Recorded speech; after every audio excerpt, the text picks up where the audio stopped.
গ্ৰীষ্মকালৰ প্ৰথম পোহৰৰে সন্মানিত এটা অঞ্চল যি কেৱল পোহৰৰে স্পৰ্শিত নহয় বৰঞ্চ ভাৰতক এক উজ্জ্বল ভৱিষ্যতৰ দিশে নেতৃত্ব দিয়াৰ বাবে নিৰ্ণয় কৰা হৈছে।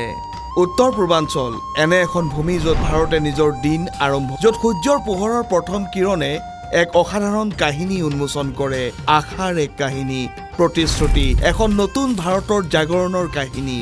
উদয় উত্তৰ পূৰ্বাঞ্চলৰ ৮খন ৰাজ্য আৰু ২৬০ৰো অধিক বৈচিত্ৰ্যপূৰ্ণ জনজাতিৰ সৈতে উত্তৰ পূৰ্বাঞ্চল কেৱল এখন অঞ্চলেই নহয়, ই হৈছে বৈচিত্ৰ্যৰ মাজত একতাৰ এক জীৱন্ত উদাহৰণ।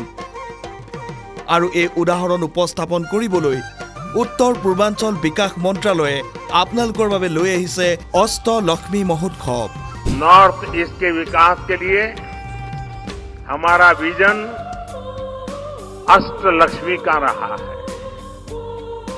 साउथ एशिया और ईस्ट एशिया के साथ भारत के ट्रेड, टूरिज्म और दूसरे रिश्तों की एक मजबूत कड़ी ये हमारा नॉर्थ ईस्ट बनने जा रहा है।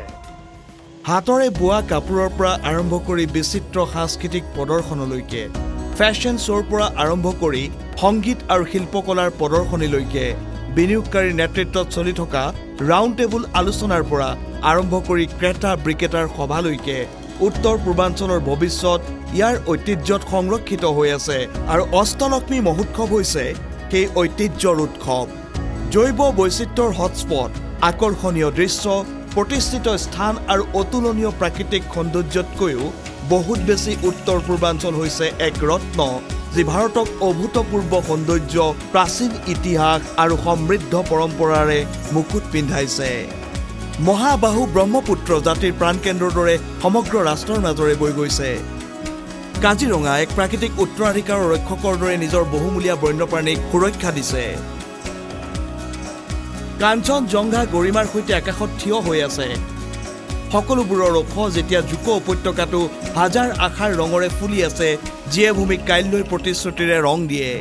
আছিয়ান আৰু ফাৰ ইষ্টলৈ যাত্ৰাৰ স্থলসেতু হিচাপে উত্তৰ পূৰ্বাঞ্চলে ভাৰতৰ এক ইষ্ট নীতিৰ এখন খিৰিকী হৈ অৰ্থনৈতিক সমৃদ্ধিৰ চাবিকাঠি ধৰি ৰাখিছে। সম্ভাৱনাৰ কল্পনা কৰক, ইয়াৰ মানুহ, ইয়াৰ সংস্কৃতি, ইয়াৰ উদ্ভিদ আৰু প্ৰাণী জগত। ইউনেস্কো বিশ্ব ঐতিহ্য ক্ষেত্ৰ আৰু ৰাষ্ট্ৰীয় উদ্যানৰ এক ভূমি। শৃংগ আৰু উপত্যকাৰ য'ত প্ৰতিটো সূৰ্যোদয়ে নতুন সম্ভাৱনাৰ প্ৰতিশ্ৰুতি লৈ আহে। আজি উত্তৰ পূৰ্বাঞ্চল জিলিকিবলৈ সাজু আৰু যিমানেই উত্থান হৈছে সিমানেই ভাৰতো অগ্ৰসৰ হৈছে ২০৪৭ চনৰ ভিতৰত উন্নত ৰাষ্ট্ৰ হিচাপে পৰিগণিত হোৱাৰ দিশে। সেয়েহে আহক উত্তৰ পূবৰ উদযাপনত একেলগ হৈ যোগদান কৰোঁ, য'ত উদীয়মান সূৰ্যই আটাইতকৈ উজ্জ্বলভাৱে জিলিকে আৰু উত্তৰ পূৰ্বাঞ্চল বিকাশ মন্ত্ৰালয়ৰ অষ্টলক্ষ্মী মহোৎসৱত অংশগ্ৰহণ কৰোঁ। আহক ৬ ডিচেম্বৰৰ পৰা ৮ ডিচেম্বৰ ২০২৪ চনৰ ভাৰত মণ্ডপম নতুন দিল্লী।